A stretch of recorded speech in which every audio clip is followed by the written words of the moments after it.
नमस्ते गाइस, आज हम बात करने वाले हैं एक ऐसे टॉपिक के बारे में जो दुनिया में सबसे ज़्यादा डिस्कस किया जाता है और सबसे ज़्यादा गूगल पे सर्च भी किया जाता है। How to lose belly fat, best exercise for fat loss. क्या हम एक दिन में या एक वीक में बेली फैट को कम कर सकते हैं? और क्या बिना एक्सरसाइज के भी वेट लॉस पॉसिबल है? चलो इस बात को हम थोड़ा डिटेल में समझने की कोशिश करते हैं। A trendy new weight loss method has been getting a lot of 2035 तक दुनिया की आधी आबादी मोटापे और ओवरवेट की शिकार हो चुकी है। It is the number one resolution most people make come January 1st to shed those extra pounds. Family members, everyone seems to be fasting for weight loss. Fat loss के रिलेटेड न जाने कितने article अखबारों में रोजाना छपते रहते हैं, फिर भी हकीकत यह है कि आज भी ओबेसिटी दुनिया भर में सबसे बड़ी समस्या बन गई है। न्यूज़ आर्टिकल ज़रूर अवेयरनेस बढ़ा सकता है, लेकिन असली समस्या का समाधान सिर्फ अवेयरनेस से नहीं, consistent action and systematic changes से होगा। लैंसेट में पब्लिश एक स्टडी में देखा गया कि भारत में महिलाओं का मोटापा 1919 में 1.2% से बढ़कर 2022 में 9.8% हो गया और पुरुषों का 0.5% से 5.4 तक पहुंच गया और ये सिलसिला चलता ही जा रहा है। फैट लॉस और वेट मैनेजमेंट के लिए कोई मैजिकल सॉल्यूशन और ओवरनाइट ट्रांसफॉर्मेशन नहीं होता। ये उस पर निर्भर है कि आप अपने हैबिट और लाइफस्टाइल में लगातार और लंबे समय तक चेंजेस करें ताकि एक कंसिस्टेंट हेल्दी बॉडी कंपोजिशन को अचीव कर सके। शॉर्ट टाइम में बॉडी में टेम्परेरी फ्लक्चुएशन देखा होगा, लेकिन वैसे चेंजेस ना तो स्टेबल होते हैं ना हेल्दी।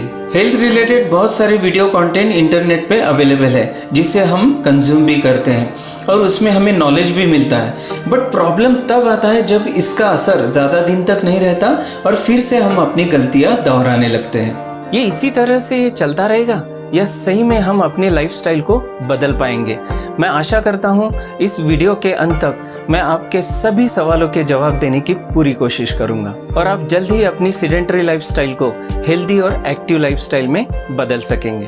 आपने अपने दादा दादी से ये कहते ज़रूर सुना होगा कि हमारे समय भी हम दूर दूर तक पैदल जाया करते थे या पीने के लिए और स्टोरेज के लिए पानी भी कोई कुएं या नदी से लेना पड़ता था जिसमें बड़ी लंबी दूरी तय करनी पड़ती थी।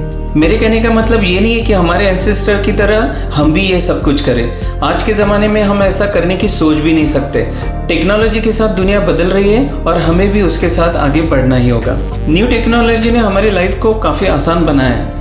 होमो सेपियन 2 लाख ईयर पहले से लेकर जहाँ से हमें एनाटॉमिकल मॉडर्न ह्यूमन के एविडेंस मिले हैं, तब से लेकर अब तक ह्यूमन बॉडी में लगातार चेंजेस हुए हैं। कई साल लगे हैं इस प्रोसेस में। इन चेंजेस को मेजर करना मुश्किल हो जाता है क्योंकि ये कॉम्प्लेक्स मिक्स है बायोलॉजिकल इवोल्यूशन का, cultural practices and environmental factors का। ह्यूमन बॉडी में अपनी अलग यूनिक कैपेबिलिटीज़ होती हैं जो टेक्नोलॉजी से बिल्कुल अलग होती हैं, लेकिन ये ज़रूरी नहीं है कि हम टेक्नोलॉजी को अपनाते समय अपनी बॉडी की ज़रूरत को भूल जाएं। हमारी फिजिकल एक्टिविटी हमारे ब्रेन को टेक्नोलॉजी सही तरीके से यूज़ करने में हेल्प करती है। हमें अपनी बॉडी को फिट और एक्टिव रखना ज़रूरी है ताकि हम टेक्नोलॉजी का सही तरीके से फ़ायदा उठा सकें। दोस्तों, हमारे समय को थोड़ा पीछे ले चलते हैं, जहाँ हज़ारों साल पहले हमारे पूर्वज नेचुरल रिसोर्सेज पे डिपेंड हुआ करते थे। हर रोज़ उनके सामने एक नया अनोखा चैलेंज होता था। खुद को जिंदा बनाए रखने के लिए वो जंगल में जानवरों का शिकार करना, मछली पकड़ना और जंगल के पेड़ पौधों का सहारा लेना, ये सब उनका रूटीन बन गया था। दोस्तों, जस्ट इमेजिन करो क्या लेवल की फिजिकल एक्टिविटी थी उस जमाने में, सोचकर ही रोंगटे खड़े हो जाते हैं। समय के साथ आगे एग्रीकल्चर रिवॉल्यूशन हुआ। फार्मिंग में modern machines like tractor and combine harvester ने मैनुअल लेबर की ज़रूरत को कम कर दिया। फिर आया इंडस्ट्रियल रिवॉल्यूशन, एक समय जहां मशीनरी और ऑटोमेशन ने हमारे काम करने का तरीका बदल दिया। ज़्यादातर ह्यूमन की जगह मशीन काम करने लगी और आज हम हैं इंफॉर्मेशन एज के ज़माने में जहां कंप्यूटर और इंटरनेट ने हमारे काम के माहौल को बदल दिया। आज हम इंटरनेट की हेल्प से दुनिया की किसी भी कोने से एक जगह पे बैठे बैठे काम कर सकते हैं। इसका मतलब एकदम क्लियर है, हमारी एक्टिविटी ऑलमोस्ट ना के बराबर हो गई है। आज हमें महसूस होता है कि हम मॉडर्न सेडेंटरी लाइफस्टाइल की एक महामारी यानी एपिडेमिक में फंसे हुए हैं, जहां इलेक्ट्रॉनिक डिवाइसेस ने हमारे रिलेशनशिप, हेल्थ एंड फैमिली को एक दूसरे से दूर कर दिया है। हेल्थ प्रॉब्लम दिन ब दिन बढ़ते जा रहे हैं। इसे कहते हैं टेक्नोलॉजी का मिसयूज करना। एक क्लिक से जो चाहे वो चीज़ घर बैठे मिल जाती है, बट इसके पीछे छुपी बड़ी खामियों को हम नज़रअंदाज नहीं कर सकते। ये सच है कि हमारी टेक्नोलॉजी ने हमारी ज़िंदगी को बहुत आसान बना दिया है, लेकिन ये भी ज़रूरी है कि इसका इस्तेमाल हम सही तरीके से करें।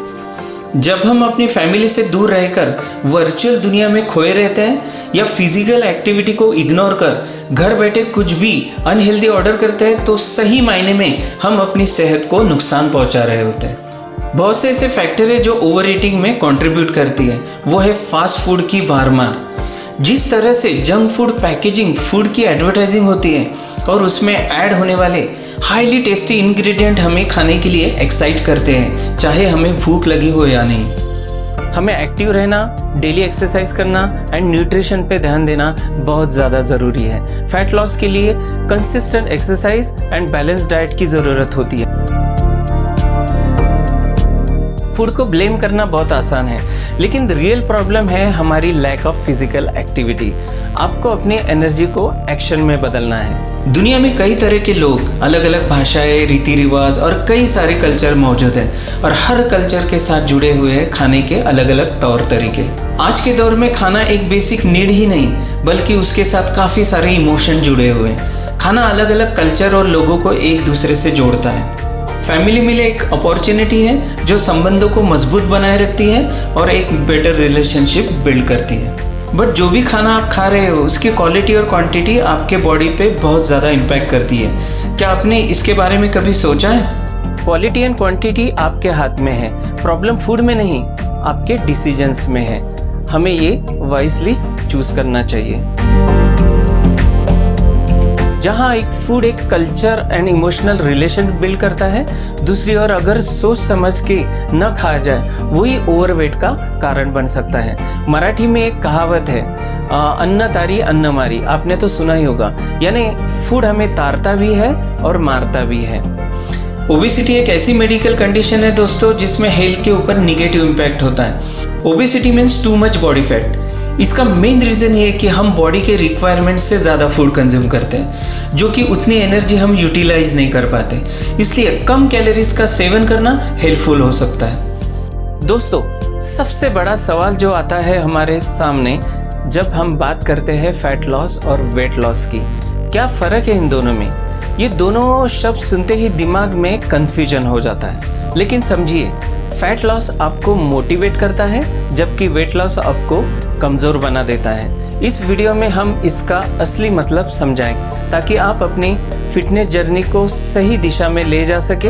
वेट लॉस मतलब पूरी बॉडी का वेट कम करना, जो कि मसल और पानी के साथ साथ फैट भी इंक्लूड करता है। लेकिन फैट लॉस स्पेशली बॉडी में जमा हुआ एक्स्ट्रा फैट कम करना है, जो कि ऑर्गन के चारों तरफ होता है और ये इंसुलिन रेजिस्टेंस और इन्फ्लेमेशन जैसे हेल्थ प्रॉब्लम को बढ़ावा देता है। फैट लॉस पे फोकस करके वेट लॉस से ज़्यादा अच्छी बॉडी कंपोजिशन अचीव होती है और साथ ही मेटाबॉलिक हेल्थ को भी इम्प्रूव करता है, जो लंबे समय तक फायदेमंद होता है। फूड कंजम्पशन ज़्यादा एंड एनर्जी यूटिलाइजेशन कम, यही ओबेस होने में सिग्निफिकेंट रोल प्ले करता है।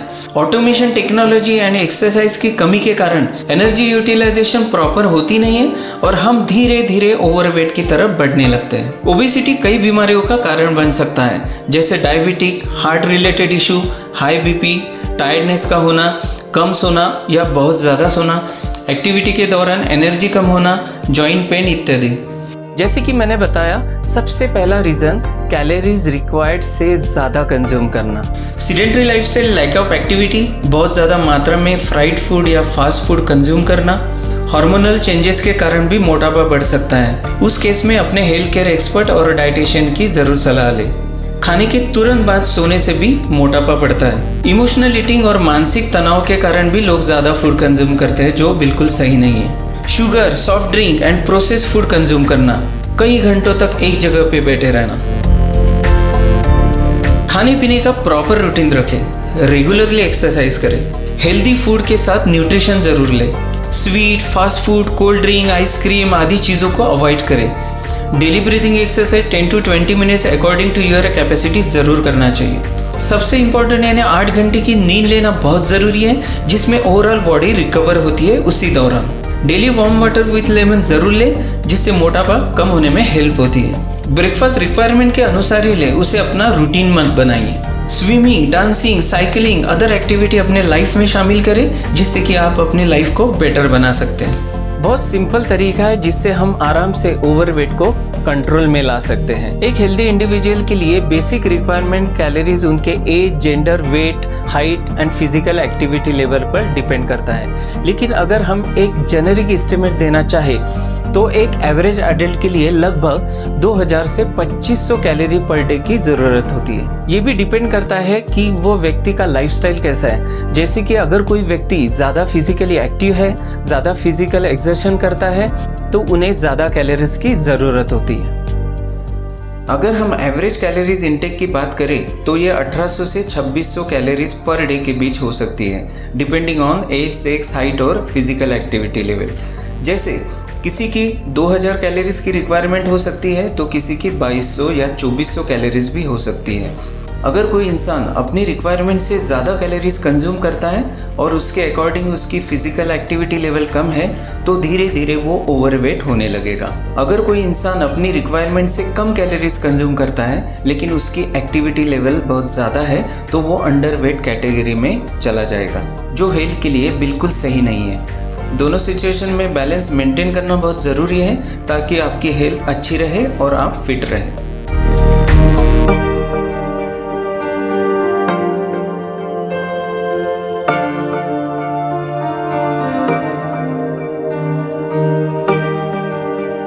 चलो इसे एक एग्जाम्पल से समझते हैं।